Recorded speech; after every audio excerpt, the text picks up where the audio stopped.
Rosmarni Ceria Gule. Saya mahasiswa dari Fakultas Keguruan Ilmu dan Pendidikan. Saya Prodi Pendidikan Biologi semester 4. Di video kali ini, saya akan memenuhi tugas saya di mata kuliah Belajar dan Pembelajaran.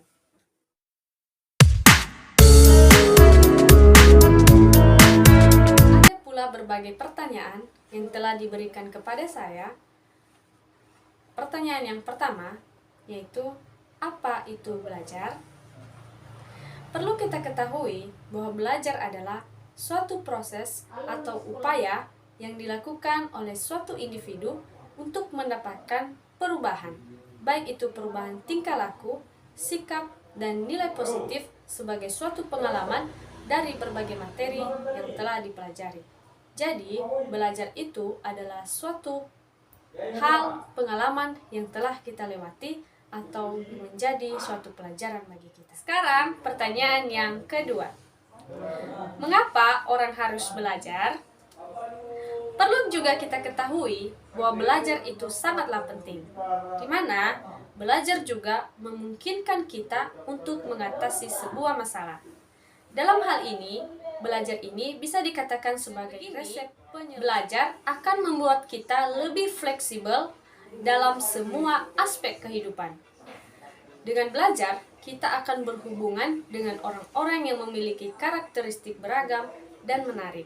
Itulah sebabnya mengapa orang harus belajar. Timbul pertanyaan yang ketiga, mengatakan seberapa pentingnya seseorang itu harus belajar? Sesuai dengan penjelasan saya tadi, mengatakan bahwa belajar itu sangatlah penting, di mana tujuan utama belajar adalah dapat memberi kesempatan bagi kita untuk mengembangkan kecerdasan, melatih kemampuan berpikir, serta meningkatkan kemampuan untuk mengolah informasi menjadi lebih baik. Bukan hanya itu, belajar juga dapat memberikan lebih banyak kebebasan pada diri seseorang. Itulah pentingnya seseorang itu harus belajar. Timbul pertanyaan yang keempat, di mana pertanyaannya, apa itu peran seorang guru? Kita tahu bahwa seorang guru itu adalah seorang pengajar atau seorang pendidik.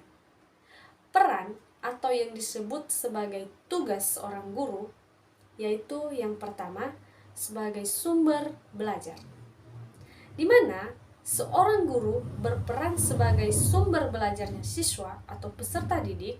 Maka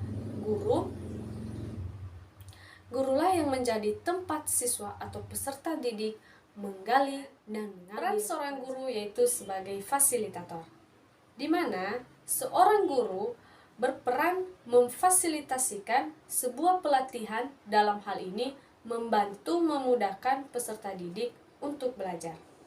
Kemudian peran seorang guru yaitu sebagai pengelolaan pembelajaran.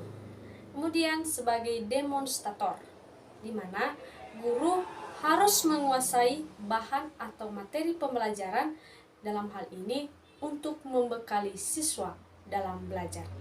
Kemudian sebagai pembimbing. Kemudian sebagai motivator, di mana seorang guru harus memotivasikan, mendorong siswa untuk lebih giat lagi belajar. Dan terakhir, peran guru. Pertanyaan yang terakhir. Pertanyaannya, seperti apa seorang siswa menghargai seorang guru? Nah, seorang siswa menghargai seorang guru salah satunya selalu mengerjakan tugas, di mana mengerjakan tugas merupakan salah satu cara siswa menghargai seorang guru.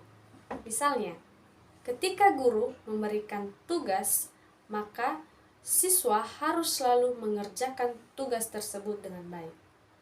Nah, di sini jika semua siswa mengerjakan tugas yang diberikan guru, maka guru akan merasa dihargai sebagai tenaga pengajar. Satu contoh siswa menghargai seorang guru. Demikian yang bisa saya sampaikan dalam video saya ini, semoga dapat bermanfaat. Mohon maaf jika banyak kekurangan, mulai dari cara penyampaian saya dan tutur kata saya, semoga dapat dimaklumi. Kata terakhir, Jangan lupa like,